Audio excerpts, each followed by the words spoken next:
¿Cuál es el papel que juegan los jóvenes en la reforma judicial y en el nuevo panorama que nos espera a todos nosotros los mexicanos después de esta trascendentísima reforma constitucional?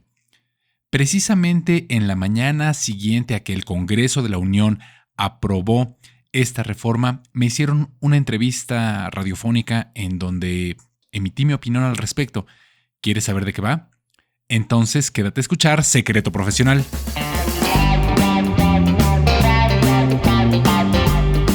Bienvenidos a Secreto Profesional, donde los abogados comparten su conocimiento y sus experiencias hablando claro. Con ustedes, Gibran Miguel. Colega, ¿cómo estás? Yo soy Gibran Miguel, formador de abogados, y te doy la bienvenida a Secreto Profesional, el podcast de y para quienes practicamos el derecho y deseamos ejercer la profesión con eficiencia, con prosperidad. Aquí en Secreto Profesional hablamos sin poses, para compartir entre nosotros los abogados consejos y técnicas para potenciar nuestra carrera, para monetizar nuestro conocimiento jurídico, para gestionar nuestros despachos y para fundar e impulsar nuestra propia firma legal. Y como te anunciaba en el teaser de este episodio, justamente en la mañana que siguió a la noche triste, a la aprobación por parte del Congreso de la Unión de la reforma judicial y a que el primer Congreso local, el del estado de Oaxaca, aprobara también esa reforma, me hicieron una entrevista radiofónica. La verdad es que con un ánimo muy decaído tanto de la entrevistadora como mío. Y bueno, pues aquí está el resultado. Sin embargo, tocamos un tema bien interesante, el importante papel que tienen los jóvenes dentro del nuevo panorama que nos espera a todos los mexicanos. Yo sé que suena a frase trillada y quizá lo sea, pero las frases trilladas a veces son choteadas por algo y es porque son ciertas. Los jóvenes son nuestra esperanza, pero también nosotros, los adultos, los profesores, los estudiantes, todos tenemos mucho que hacer y todos nos tenemos que procurar la esperanza y procurar la esperanza a nuestro país. Aquí en las notas del programa te dejo los datos para que identifiques a la estación radiofónica. Es una estación radiofónica local. Síguela y escucha sus transmisiones. No te vas a arrepentir. Vamos a la entrevista.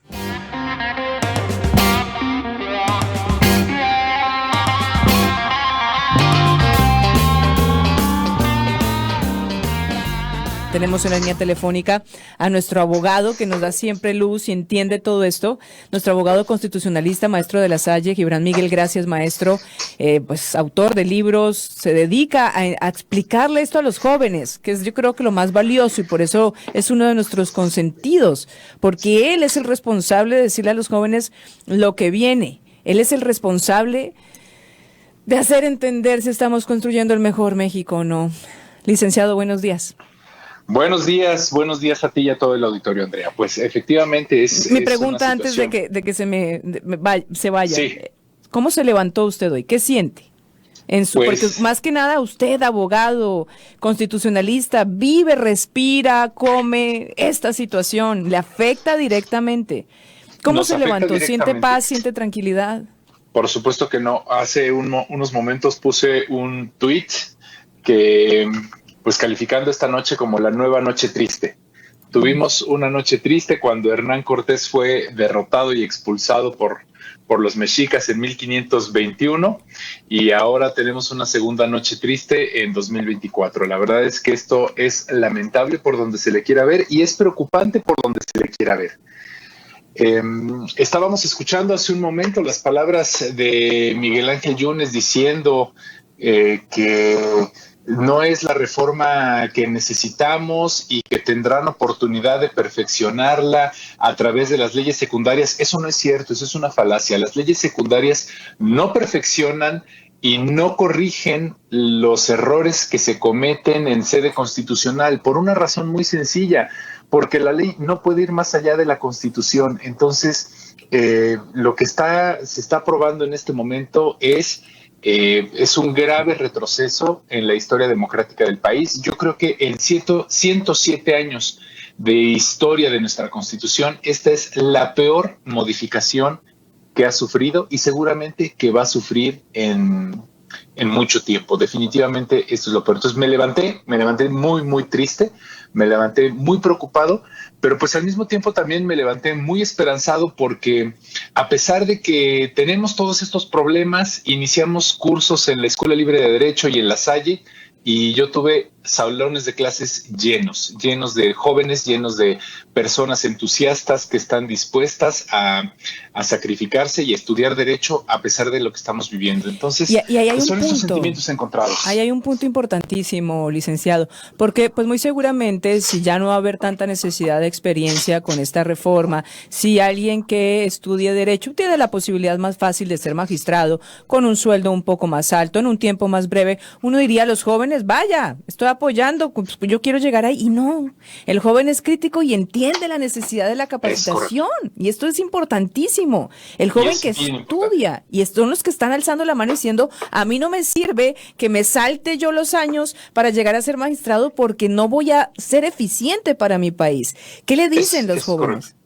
Fíjese que una de las reflexiones que estábamos haciendo en nuestros salones de clase al respecto es que, bueno, el derecho se construye de muchas maneras, pero una de las más importantes es la jurisprudencia, que son la reiteración de criterios que emiten los tribunales. Para que haya jurisprudencia necesitamos 5 sentencias dictadas en un mismo sentido, seguiditas, ¿no? No estoy hablando en términos técnicos. Y para que se construyan estas sentencias, pues necesitamos un buen juez que haga un buen argumento, pero ese argumento se lo provee un buen abogado litigante. Entonces necesitamos un buen abogado litigante con un buen argumento y un buen juez que lo entienda. Si nos van a debilitar a los jueces, porque ahora ya no vamos a tener jueces técnicos, ya no vamos a tener personas tan preparadas, tan capacitadas, sino simplemente personas que con un promedio de 8 en materias como amparo van a poder ser jueces, pues ahora lo que tenemos que hacer es reforzar el otro lado de la ecuación, reforzar a los abogados que ejercen libremente su profesión para que sean ellos los que refuercen esta forma de construir el derecho a través de buenos argumentos. Entonces, pues no, la verdad es que las juventudes están muy al tanto de lo que está pasando, no están conformes, al contrario, creo que ayer dieron una muestra de valentía, soportaron que les aventaran gases lacrimógenos, soportaron vejaciones, soportaron el uso de la fuerza policíaca y ahí estuvieron manifestándose y demostrando su total rechazo a esta reforma. Eso nos tiene que dar esperanza a todos como mexicanos. Es cierto, de hecho trasciende, voy a tratar de ubicarlo a ver si lo podemos pasar, un joven que logra entrar al Senado y con gritos de dolor, de angustia, le dice a los senadores de Morena, ustedes están acabando con mi país, casi en llanto, están acabando y aquí estoy alzando la voz para que esto no ocurra, y es joven, no es algo inventado y no podemos decir pues que no están informados sobre lo que está ocurriendo, y en eso trasciende esta decisión, en quién está informado y quién no, y sin duda alguna el senador Miguel Ángel Yunes estaba informado y por X o Y motivo cambia de opinión. En cuanto al senador de Movimiento Ciudadano por Campeche, Barreda, ¿cree usted que, porque hay diferentes especulaciones, que fue un plan armado y que dijo, sí, mi papá está preso, pero pues yo me quedo tranquilito aquí en Campeche, o por el contrario, sí fue una presión, porque se denunciaron muchas presiones que en este sentido desde ahí tuvo que haberse eliminado la posibilidad de discusión? Decían inclusive que recibían llamadas de delincuentes presionándolos, y bueno, pues este es el argumento que se está hablando de Miguel Ángel Yunes, que pues hasta la mamá de Yunes estaba amenazada de ir a prisión. No justifico nada, pero de ese nivel esta situación para que los senadores tomaran las decisiones. ¿Qué cree usted que pasó ahí con el de Movimiento Ciudadano, licenciado? Yo creo que si algo nos tiene acostumbrado este régimen es que hace política a la vieja usanza. Pero cuando yo me refiero a la vieja usanza, me refiero a la muy vieja usanza. En algún momento decíamos que no es cierto que hayamos vuelto a los tiempos del viejo PRI. Volvimos a los tiempos de Porfirio Díaz, a los tiempos del maximato, a los tiempos de Porfirio Díaz, a los tiempos en donde a los enemigos se les trataba o con el entierro, o con el destierro, o con el encierro. Este es el tipo de política que estamos viendo hoy en día. Y una señal que yo noté y que me preocupó muchísimo, ayer la bancada de Morena, la bancada del partido en el poder tenía muchísima más información respecto del senador Barreda y de su papá y de lo que estaba pasando que la propia dirigencia de Movimiento Ciudadano. Esto es una señal gravísima. Esto quiere decir que sí, efectivamente se estaba operando desde la bancada de Morena que el senador Barreda no se presentara a como diera lugar en la sesión. Y vamos, es que no es solamente eso, sino que ya juntando todas las piezas, si es Miguel Ángel Yunes Linares por un lado, si es el senador Daniel Barreda por el otro, si es la senadora del PRD, y vamos sumando, entonces nos damos cuenta que en realidad esto fue una operación que llevaba mucho tiempo orquestándose, que venía preparándose desde hace varias semanas y que simple y sencillamente detonó el día de ayer. No, definitivamente no fue ni coincidencia, sí, ni nada. Esto fue operado desde la bancada del partido en el poder. Y de quienes menos pensábamos, porque pues hace unos minutos entrábamos con este noticiero con las palabras de Miguel Ángel Yunes Linares, papá, muy opositor siempre en Veracruz, desde donde nos comunicamos, que hasta había dicho que Andrés Manuel López Obrador era un loco. Se encasillaron ellos en dimes y diretes en su momento. Yunes Linares con la bandera de yo contra Duarte, y así fue como llegó a la gubernatura, y ahora así todos estamos como plof, ¿qué pasó aquí? Muy extraño todo lo que está ocurriendo.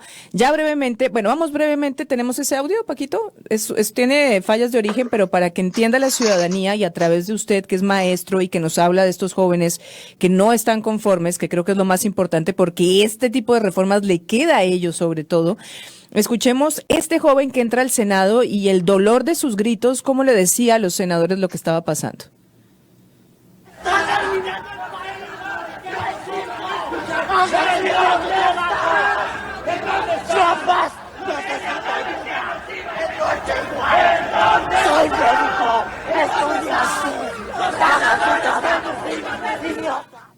Soy mexicano, no se le entiende mucho porque está con un dolor y grita, y bueno, el que nos está siguiendo en redes sociales lo ve, es un joven, ya basta, les dice, pero se le va la voz de la angustia. Bueno, abogado, dicen que se puede impugnar. ¿Qué vendría en este sentido ya para cerrar? Mucho de qué hablar. Yo me quedaría aquí, realmente es el tema. Pero bueno, ¿qué se le puede decir a la ciudadanía que no está a favor de esa reforma? Es que nadie debería estar a favor de esta reforma, definitivamente. Nadie debería estar a favor. Quien está a favor o se va a beneficiar directamente o de plano no entiende lo que está ocurriendo. Lo digo con todo respeto a nuestra audiencia y con todo el cariño y con el ánimo de que todos entendamos. Pero la verdad es que, ¿qué sigue? Definitivamente, esto es la crónica de una muerte anunciada. Me parece sumamente grave, pero además muy aleccionador y muy ilustrador que no tenga más que unas cuantas horas de aprobada la minuta en el Senado y ya se haya pronunciado un Congreso a favor de la reforma. Es que eso me parece ridículo, me parece de verdad una auténtica burla. Pero esto ¿qué nos anuncia? Pues que efectivamente vamos a obtener la mayoría de las legislaturas de los estados aprobando esta reforma. ¿Qué sigue? Definitivamente yo creo jurídicamente no hay una vía. En esta ocasión no tenemos una acción de inconstitucionalidad sobre la que la Suprema Corte pudiera entrar, porque ya la Suprema Corte se ha pronunciado en otros momentos en jurisprudencia diciendo que las acciones de inconstitucionalidad, el mismo juicio de amparo, todos estos mecanismos de control constitucional no pueden detonarse para impugnar un proceso de reforma a la Constitución. Son para impugnar leyes que van en contra de la Constitución, pero no para impugnar a la Constitución misma. Y esta es una reforma constitucional. Entonces, jurídicamente hay muy pocas vías. Es discutible que la Suprema Corte pudiera entrar y si entrase, la verdad es que difícilmente se alcanzarían los 8 votos necesarios para poder anular un proceso de reforma de esta naturaleza, porque no tendríamos el quórum suficiente y veo pocas posibilidades desde el punto de vista jurídico, desde el punto de vista de los mercados, desde el punto de vista del derecho internacional, desde el punto de vista de la presión que pudieran ejercer otros países con quienes tenemos signados tratados de comercio, no solamente Estados Unidos y Canadá, sino en general. eso pudiera motivar una contrarreforma o motivar que, como mal decía Yunes Linares, a través de las leyes secundarias pudiesen medio enmendar un poco, corregir, eso tal vez podría pasar. Pero jurídicamente una vía judicial en este momento no tenemos. Bueno, pues vamos a seguir hablando de este tema. Muchísimas gracias, abogado. Ya tengo que despedirme, pero bueno, pues vamos a ver qué viene. Muchísimas gracias. Excelente mañana. El agradecido siempre soy yo. Un saludo a ti y a todo el auditorio. Un saludo. 8 de la mañana, 49 minutos. Una breve pausa. Ya regresamos.